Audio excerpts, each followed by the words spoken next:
નમસ્કાર. આજના આ એક્સપ્લેનરમાં સીધી જ વાત કરીએ તાજેતરની 2026ની યુપીએસસી પ્રિલિમ્સ પરીક્ષાની.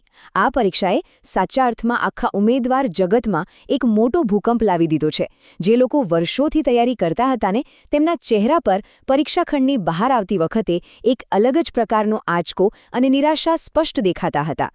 તો આપણે અહીં મૂળભૂત ડેટા અને સોર્સિસનો ઉપયોગ કરીને એ જ સમજવાનો પ્રયાસ કરીશું કે આખરે એવું તો શું પૂછાઈ ગયું કે ભલભલા માથું ખંજવાળતા રહી ગયા. તો ચાલો આના મૂળમાં જઈએ. રેડિટ પર અત્યારે એક થિયરી આગની જેમ ફેલાઈ રહી છે અને તે ખરેખર વિચારવા જેવી છે. એવું કહેવાય છે કે આ વખતનું પેપર એટલું હદે જટિલ હતું, એટલું અણધાર્યું હતું કે કોઈ માણસ એકલો આવું કાઢી ન શકે. એવી પણ ચર્ચા છે કે પ્રશ્નોને કોઈ લાર્જ લેંગ્વેજ મોડેલ એટલે કે એઆઈ દ્વારા ઓવર એન્જિનિયર કરવામાં આવ્યા છે.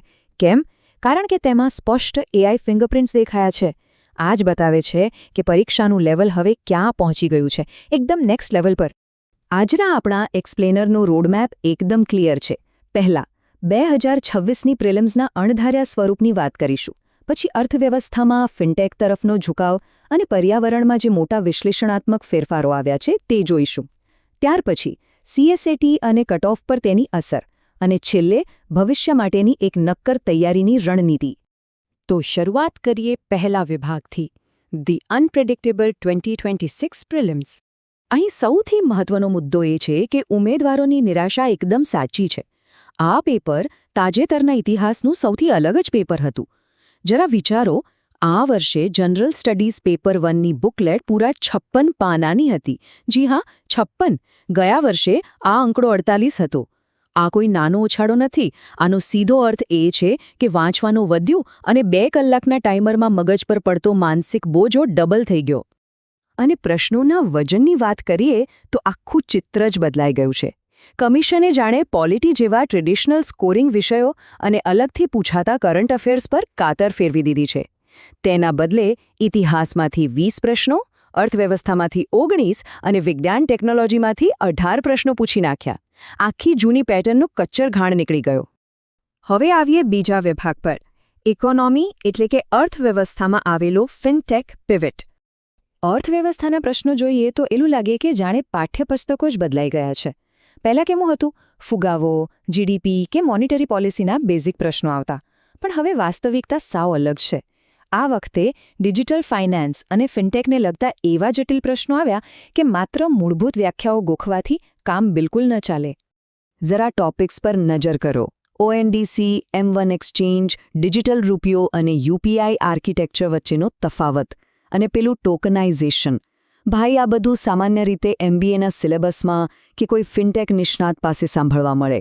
પરીક્ષા હવે સીધી આધુનિક નાણાકીય તકનીકોના પ્રેક્ટિકલ ઉપયોગ પર ફોકસ કરી રહી છે. હવે ખાલી છાપાની હેડલાઇન વાંચી લેવાથી કંઈ નહીં વળે. તેની પાછળનું મિકેનિઝમ સમજવું અત્યંત જરૂરી છે. ચાલો ત્રીજા વિભાગ તરફ આગળ વધીએ, પર્યાવરણ અને તેમાં આવેલા વિશ્લેષણાત્મક પોલિસી શિફ્ટ્સ. આ વર્ષે પર્યાવરણનો વિભાગ રેન્ક નક્કી કરવામાં સાચો ગેમ ચેન્જર સાબિત થયો છે. જેણે માત્ર ઉપરછલ્લી તૈયારી કરી હતી ને તેને બહુ મોટો ફટકો પડ્યો છે. સામાન્ય જીવવિજ્ઞાન અને ફેક્ટ્સ ગોખવાનો જમાનો ગયો. હવે તેની જગ્યાએ એપ્લાઇડ કન્ઝર્વેશન અને વૈશ્વિક ક્લાઇમેટ પોલિસીએ લઈ લીધી છે. આંતરરાષ્ટ્રીય માળખાગત સુવિધાઓ અને ઇન્સ્ટિટ્યુશનલ ગવર્નન્સ પર સીધો ભાર છે. હવે અહીં સૌથી રસપ્રદ બાબત એ છે કે પરીક્ષા કેટલી ડેપ્થમાં જતી રહી છે. ભારતના LTLEDs અને REDD+ જેવા ગ્લોબલ ક્લાઇમેટ ફ્રેમવર્ક વિશે સીધા પ્રશ્નો પૂછાયા. અને હા, આ માત્ર ફૂલ ફોર્મ પૂછવા પૂરતું મર્યાદિત નહોતું. લાંબા ગાળાના પર્યાવરણીય લક્ષ્યો અને આ જટિલ વૈશ્વિક નીતિઓને ગ્રાઉન્ડ લેવલ પર કેવી રીતે લાગુ કરી શકાય તેનું સીધું પૃથક્કરણ માંગવામાં આવ્યું હતું. આ બધું જોઈને એક સવાલ જરૂર થાય. શું આ ખરેખર ઇકોલોજીની પરીક્ષા છે કે પછી કોઈ બાયોડાયવર્સિટીની વસ્તી ગણતરી? હું આવું કેમ કહું છું? કારણ કે પ્રશ્નપત્રમાં અમોર ફાલ્કન અને વેસ્ટર્ન હુલોક ગિબન જેવી અત્યંત દુર્લભ પ્રજાતિઓના રહેઠાણો વિશે એકદમ માઇક્રો લેવલની ભૌગોલિક માહિતી પૂછવામાં આવી હતી. મતલબ કે ઝીણામાં ઝીણી વિગતો પર નજર રાખવી પડશે. ચોથો વિભાગ, CASAT અને કટઓફ પર તેની જોરદાર અસર. બપોરના સત્રનું પેપર એટલે કે CASAT, જે હંમેશા એક મોટો પડકાર રહ્યો છે, તેણે આ વખતે ખરેખર હદ કરી નાખી. ડેટા પર નજર કરીએ તો સમજાશે. રીડિંગ કોમ્પ્રિહેન્શનના પ્રશ્નો જેના ભરોસે ઘણા લોકો પાસ થવાની ગણતરી રાખતા હોય છે તે 29થી સીધા ઘટીને 23 થઈ ગયા, જ્યારે બીજી બાજુ લાંબી ગણતરીઓવાળા ગણિતના પ્રશ્નો 34થી વધીને 37 અને રીઝનિંગ 17થી 20 થઈ ગયું. પરિણામ CS8નું પેપર એક અત્યંત ઘાતક એલિમિનેશન રાઉન્ડ બની ગયું. અને આટલું ઓછું હોય તેમ એક મોટો બોમ્બ ફૂટ્યો. UPSCએ પહેલી જ વાર CSATમાં કમ્યુનિકેશન અને ઇન્ટરપર્સનલ સ્કિલ્સ એટલે કે વહીવટી સંચાર સિદ્ધાંતોના પ્રશ્નો ઉમેરી દીધા. આ એકદમ નવા જ ઉમેરાએ પેપરની અણધારી પ્રકૃતિને ક્યાંય વધુ ઉલઝાવી દીધી અને ઘણા ખરા ઉમેદવારો ત્યાં જ અટવાઈ ગયા. તો આ બધી ભયંકર જટિલતાઓ પછી શું? જનરલ કેટેગરીનું અપેક્ષિત કટઓફ 81થી 86 માર્ક્સની વચ્ચે ક્યાંક રહેવાની શક્યતા દેખાઈ રહી છે. માત્ર 933 જગ્યાઓ છે અને પ્રશ્નપત્રનું લેવલ અત્યંત હાર્ડ હતું.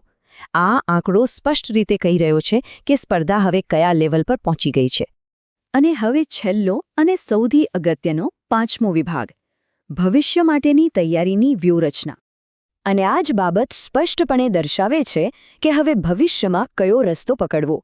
એક વાત મગજમાં બેસાડી લેવા જેવી છે. એકલવાયા કરંટ અફેર્સનો મૃત્યુઘંટ વાગી ચૂક્યો છે. 2026માં સીધા કરંટ અફેર્સમાંથી માત્ર 3 જ પ્રશ્નો આવ્યા. એટલે કે મહિનાના અંતે કરંટ અફેર્સની કોઈ PDF ગોખી મારવાની જૂની સ્ટાઇલ હવે બિલકુલ કામ નહીં આવે. વર્તમાન પ્રવાહોને હવે સીધા જ સ્ટેટિક વિષયોની અંદર મર્જ કરી દેવામાં આવ્યા છે. તો એક્શન પ્લાન શું હોવો જોઈએ? ગોખણપટ્ટીમાંથી બહાર આવવું પડશે અને મૂળભૂત પ્રાથમિક ગ્રંથો વાંચવા પડશે. રોજિંદા સમાચારોને માત્ર સમાચાર તરીકે નહીં પણ કોર થિયરીઓ સાથે સાંકળતા શીખવું પડશે. CSATને તો હવે છેલ્લા મહિના માટે બાકી રાખી જ ન શકાય. આખું વર્ષ તેની પ્રેક્ટિસ કરવી જ રહી. અને સૌથી અગત્યનું, ભારે સમયના દબાણ હેઠળ ફૂલ લેન્થ મોક ટેસ્ટ આપવાની આદત પાડવી પડશે, જેથી મગજને આ નવા 56 પાનાના બોજા માટે ટ્રેન કરી શકાય. તો અંતે આ એક્સપ્લેનરને એક બહુ જ મોટા અને વિચારતા કરી મૂકે તેવા પ્રશ્ન સાથે વિરામ આપીએ. ઉપરછલ્લી તૈયારીનો યુગ હવે સત્તાવાર રીતે પૂરો થઈ ગયો છે. શું ભવિષ્યના ઉમેદવારો આ મોટા બદલાવને સ્વીકારીને પોતાની જાતને અપગ્રેડ કરવા તૈયાર છે કે પછી આ પરીક્ષા ફરી એકવાર તેમને પાછળ છોડી દેશે? આ એક એવો પડકાર છે જેનો સામનો બધાએ કરવાનો છે. આજના આ સોર્સ એનાલિસિસમાં બસ આટલું જ. જ્ઞાન અને સાચી રણનીતિ સાથે તૈયારીમાં લાગી જવાની ખૂબ ખૂબ શુભેચ્છાઓ.